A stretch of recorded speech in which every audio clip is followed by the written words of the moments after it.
오늘 좀 얘기할 게 내용이 좀 민감한 내용이긴 한데 제가 요즘에 많이 느끼고 있는 것 중에 하나예요. 이거는 항상 말씀드리는 건데 유모차에다가 핸드폰 거치대가 이제 아예 팔잖아요. 그런 건. 그러니까 자전거 타고 다닐 때도 핸드폰 거치대 다는 애들도 있긴 한데 뭐 그거는 흘리지 않기 위해서 거치하는 건 좀 이해가 가는데 웬만하면 다 떼어버리는 게 좋긴 하거든요. 왜 그러냐면 어렸을 때부터 시각적 자극에 노출됐던 아이들과 그 다음에 또 하나가 뭐냐면 아이들이 그렇게 정신 팔려 있는 동안에는 엄마 아빠들이 쉴 수 있는 거야 이게. 그리고 육아 방송에서도 많이 나오는데 육아 방송에서 옛날에는 엄마 아빠가 애 포대기 하고 저희 어렸을 때만 해도 포대기 하고 집안일하고 다 했잖아요. 요즘에는 이제 육아를 하는 과정 자체가 굉장히 힘들죠. 당연히 애 키우는 게 그 등 센서 있고 그게 힘든데 그거를 너무 이제 마이크로스코프 그러니까 현미경으로 관찰을 하는 거죠. 애초에 이렇게 힘든 거다 이렇게 어려운 거다. 그거 나중에 지나고 보면은 이제 힘든 거 다 까먹거든요. 그리고 둘째 낳고 셋째 낳고 막 이러는 건데 방송에서 계속 너무 그 부분을 각인을 시켜버리니까 남편은 이제 일 끝나고 들어오면 이제 놀다 들어온 것도 아닌데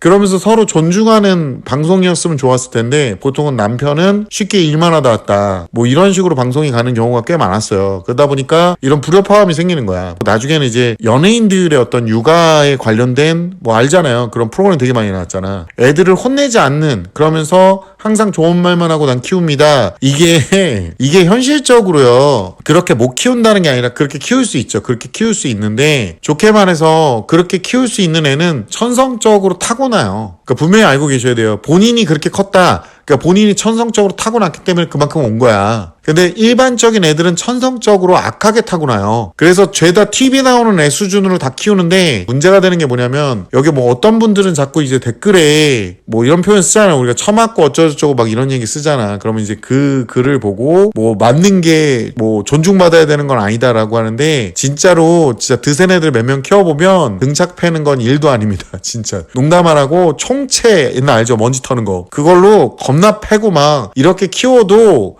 애들이 트라우마도 안 남고 잘해요. 그 부모한테 보면은. 그렇게 어렵게 키운 거 알아, 지 새끼 키워가면서. 그러니까 어렸을 때 이제 제어하는 거를 좀 가르쳐야 되는데 보통은 핸드폰, 그리고 한동안은 게임, 이런 거에 이제 미쳐버리면 애들이 어렸을 때부터 이제 부모 입장에서는 육아하는 동안 좀 편하려고 애들을 거기다가 방치시켰는데 이게 나중에는 이제 이 아이가 중독 상태가 돼 있는 거죠. 그럼 컨트롤이 안 돼요. 이 욕구에 차 있는 이 반려견 새끼들은 보통은 이게 안 돼요, 안 돼. 그러면은 이제 거기다 대고 너 하지 말라 그랬지. 그렇게만 계속 한다고 되는 게 아니야. 그게 대표적으로 지금 음주, 제가 이제 술 먹는 얘기를 좀 해볼게요. 술도 습관이고 그것도 중독이거든요. 그러니까 술 먹는 사람들 보면 술을 먹는 이유가 참 가지각색이에요. 그리고 술 먹고 조용히 와서 뻗어서 자면 모르겠어요. 저는 술을 안 먹는 이유가 다음날 컨디션이 흐트러지는 게 너무 싫어요. 자기는 술을 가득 먹고도 출근할 수 있다? 술은요 언젠간 인생을 꼬다 못해 박살내버릴 수 있어요. 제가 장담합니다. 그 신동엽 씨 아시죠? 신동엽 씨가 음주 방송 하시잖아요. 지금 유튜브에서 성적인 어떤 드립을 많이 치는 방송을 해요. 전 잘 안 보는데 전 신동엽 씨 싫어하진 않아요. 그 방송 컨셉이 그런 건데 이제 아이돌들 뭐 이렇게 나왔는데 뭐 그런 드립을 많이 치셨나 봐요. 그러니까 술이 취한 상태로 얘기를 하는 모습이 나와요. 뭐 그게 잘못됐다 잘했다가 아니라 그러니까 여론이 갑자기 뒤집히더니 겁나 뭐라 그러고 있잖아. 그걸 갖고 저는 이제 그게 맞다 틀리다는 제가 판단할 부분은 아니라서 말 안 하는데 이제 제 컨셉은 이제 다시 한번 얘기하면 술 안 먹고 맨정신에 욕하는 컨셉이기 때문에 저는 그분 방송이 술로서 흥했다가 술 먹고 솔직하게 얘기하는 방송인데 그거 갖고도 지금 여론이 비난을 하고 있으니까 그런 식으로도 망가질 수 있다는 거예요. 물론 이제 그게 얼마나 잘못됐고 얼마나 잘했는지 제가 판단하지 않겠습니다. 다시 한번 말씀드리지만 일반인들 같은 경우는 술 먹고 잘된 꼬락서니가 별로 없어요. 보통 다 보세요. 그 되게 유명한 스포츠 선수나 뭐 이렇게 잘 가다가 음주로 한 방에 그냥 골로 가잖아. 이게 술이라는 게 안 먹을 수 있는 거거든요. 저보고 왜 술을 안 먹냐고 물어보시니까 제가 항상 말하지만 다음날 멀쩡하게 일 못 나갑니다. 그게 더 100% 150% 할 수 있는 거를 40, 60밖에 못 하는 거예요. 자기 재능에. 그래서 애초에 술을 먹지 않는 쪽으로 십수년간 지금 오고 있는 거고, 제가 저번에 한번 대장내시경 했다고 말씀드렸잖아요. 제가 대장내시경이나 위내시경을 받으면 5년이나 4년에 한 번씩 받잖아. 그러면 제가 비수면을 해요, 둘 다. 어떤 분들은 그걸 어떻게 견뎌요? 근데 아파요. 되게 아파요. 많이 아파요. 많이 아픈데 사람이 맨정신으로 있지 않는다라는 거에 대해서 좋아하지 않기 때문에 그렇게 결정을 내리고 있는 거고요. 여지껏 저는 모든 대장내시경과 위내시경을 비수면 상태에서 합니다. 뭐 그게 괜찮냐? 안 괜찮죠. 진짜 뒤질 것 같아요. 근데 참는 거예요. 고통은 잠깐이야. 내가 그걸 참음으로써 고통은 잠깐인데 회복이 빠르잖아. 내가 정신 회복이 빠르잖아요. 술 먹고 뭐를 한다 이런 것들이 딱 좋은 게 아니다. 술 먹고 또 그 다음에 뭐 객기 부리거나 그 산단 변신 같은 짓거리 하는 사람도 있어요. 이런 분들은 아가미를 닫고요. 술을 끊으셔야 되는 거예요. 그건 애초에. 술 먹을 자격이 없는 거예요. 그게 똑같은 거야. 인스타 쳐보면서 희덕거리면서 인생 시간 낭비하는 새끼들이나 술 처먹고 있는 새끼들이나 다 비슷비슷한 새끼들이라고요. 술 먹고 아무 일도 안 일으키면 문제가 안 되겠지만 보통은 그렇게 안 간다니까. 인생의 폭망은 보통 술이에요, 술. 그러니까 중독성 있는 걸 애초에 안 하시는 게 좋아. 술, 담배를 뭐하러 해. 돈 아깝게. 담배요? 진짜 담배 농담 안 하고 10만 원 가까이 내야 되는 나라가 있어요. 근데도 펴요. 욕하면서 펴. 끊으면 되잖아, 끊으면. 그러면서 어떤 사람들은 아니 팔기만 하고 왜 피 공간을 안 주냐. 그러니까 그럼 안 피면 되지. 그거 안 핀다고 죽는 거 아니잖아. 그거 피면 죽을 수도 있는데 그거 안 핀다고 죽는 것도 아니잖아. 웃긴 게 뭔지 아세요? 알코올 중독자들 보면은 막 술 맨날 처먹고 다니는데 패도 안 돼요. 그런 사람들. 진짜 패도 안 된다고. 그러니까 정말로 어렸을 때 그런 중독 증세가 보인다라고 하면 트라우마급의 어떤 충격을 줘야 바뀌기 시작하는 거예요. 근데 그거를 안 하니까 충동 제어, 자기 제어가 안 되는 상태로 애들이 커버리는 거예요. 보통은 이런 애들 보통은 이제 게임이나 핸드폰, 뭐 유튜브 영상 중독 이런 게 조금씩 있어요. 그리고 화를 자주 낸다든가 이런 걸 제어를 안 시킨 거야. 집안 사람들 다 착해. 막 걔만 좀 성격이 반려견이야.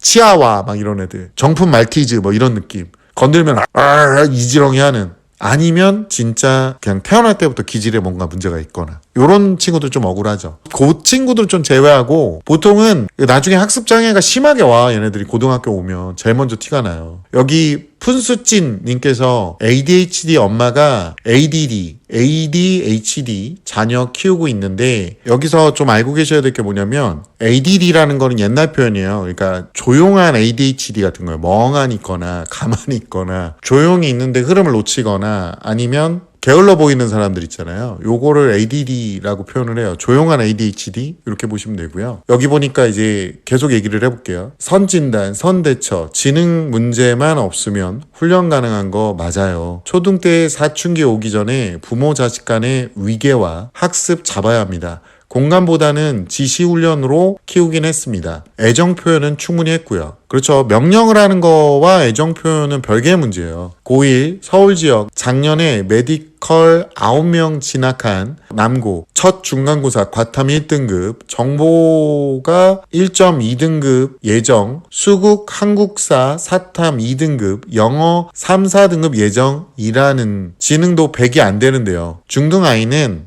지능이 높긴 합니다. 충동이 심해서 학습보다는 충동 조절 위주로 관리한 결과 빠가사리는 면하고 있어요. 진짜 ADHD 뒤에 숨어서 애들 방치 좀 안 했으면 좋겠어요. 관리 잘 된 애들까지 같이 싸잡아 욕먹어요. 이게 진짜 이분 노력이 되게 가상한 거예요. 저런 아이들 같은 경우는 진짜 한 번 혼낼 거 여러 번 지시를 내리고 혼내는 상황에서 참아야 되는 상황이 분명히 있거든요. 얘가 안 되는 부분은 애가 이제 짜증을 내면서 막 하려 그래요. 이런 아이들 같은 경우는 지가 이제 자기 컨트롤 안 되는 걸 막 짜증내면서 힘들어해요, 막. 근데 그러면서도 하려고 할 때는 옆에서 이제 응원을 해줘야 돼요. 그걸 캐치를 부모님들이 잘 못해요. SD님께서 그 밑에 댓글을 다셨는데 맞습니다. ADHD니까 학교만 다녀줘도 감사하다며 학습 태도, 습관 잡는 거 회피하시는 분들 많은데 그렇게 놔두니까 저학년 때 그럭저럭 했던 학습도 점점 멀어져서 중등 때 바닥을 깔아주는 애들 봤습니다. 이렇게 얘기를 했어요. 사건부 반장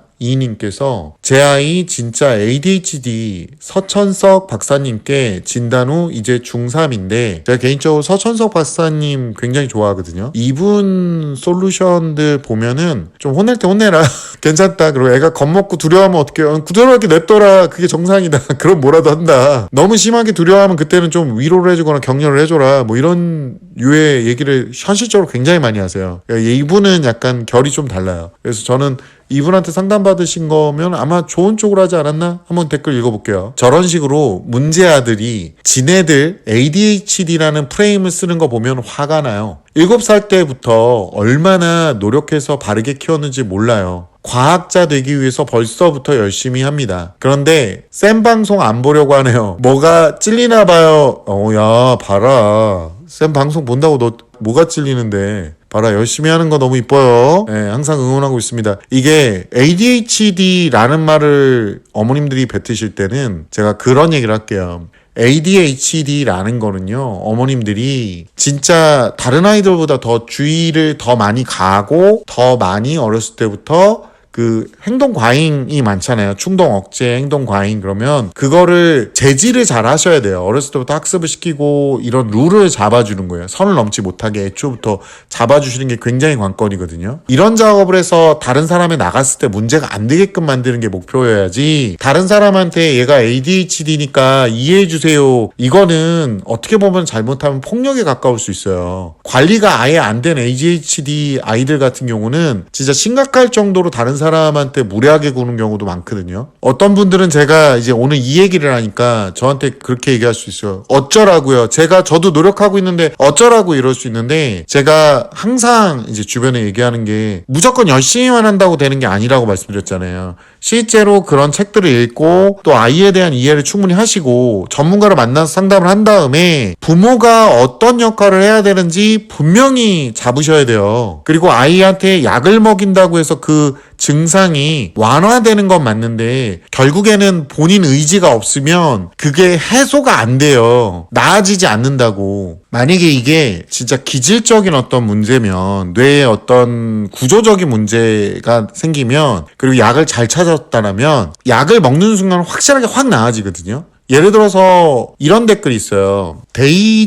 데이즈님께서 우리 아들 대학교 2학년 되는데 작년 겨울에 갑자기 글씨 교본책 사서 맹연습하더라고요. 헐 나아졌더라고요. 늦게라도 깨우쳤네요. 무지 혼나도 안 고치더니. 이런 친구들이 보통 ADHD 감투를 쓰고 꼴값을 떨어요. 근데 추억네커님께서 자, 이런 친구들이 기질적 문제가 컸을 때, 그냥 구조적으로 원래 문제가 있을 때 약을 먹었을 때 딱 나오는 효과거든요. 저희 아이는 아무리 시켜도 악필이었는데 조용한 AD 판정 뒤 약물 치료하자 줄 맞춰서 가지런하게 글씨 써요. 뇌에서 수행이 안 되는 걸 단순 노력 이야기하며 혼냈던 것이 미안했어요. 자녀가 혹시 계속 훈련해도 청소년까지 악필이면 검사해보세요. 그러니까 조용하고 차분하게 하는데도 안 됐던 거잖아. 그러니까 이 어머니 입장에서는 노력하면 왜 안 되냐? 어머니는 그런 거를 경험해 본 적이 없으니까. 어머니 잘못도 아니에요. 이 아이 잘못도 아닌 거고, 이 아이는 지금 최대한 노력하는데 그런 기능이 없는 거야, 뇌에. 애초에 어떤 구조적인 문제 때문에. 그러니까 약을 먹어서 그 구조를 안정을 시키니까 이 친구 같은 경우는 지금 글씨 잘 쓰게 되는 거거든요. 근데 이런 친구들도 있어. 근데 이 어머니가 그런 거잖아요. 꾸준한 훈련을 한 후에 또 안 내면 얘기를 하면 된다. 근데 이런 어머니들 자책은 안 했으면 좋겠어요. 꾸준한 훈련 때문에 약 먹자마자 괜찮아진 걸 수도 있어요. 이해가십니까? 이건 제 지인도 이런 의견을 냈어요. 똑같이. 그러니까 오늘 내용의 핵심은 그거예요. ADHD 또는 ADD 이런 게 있는 친구들 알죠? 얼마나 힘들겠습니까? 근데 그러면 남들한테 무조건적인 이해를 바라기보다는, 그렇게 준비 안 된 상태로 막 내보내기보다는 아이도 학부모도 조금만 더 노력을 해서 꾸준하게 아이가 그런 행위를 억제할 수 있도록 약물과 꾸준한 훈련을 통해서 안정을 시키는 데 집중하시는 게 좋다고 봐요. 솔직히 제가 이 영상에서 말하고 싶은 부분은요, 아이들 훈련시키면서 엄청 힘드시고 괴로우실 거예요. 근데 포기하지 마시라는 이야기를 해드리고 싶어서 이 영상을 찍고 있습니다. 그리고 이런 친구들 외에 ADHD라는 이유로 본인을 포장하면서 남한테 이해만 강요하는 그런 사람들이 존재를 하는데요. 그런 이해 강요는 폭력입니다. 알고 계셔야 돼요. 어쨌든 학부모님들 항상 노력하는 모습 계속 응원드리고 있습니다. When I'm with you, time stands still.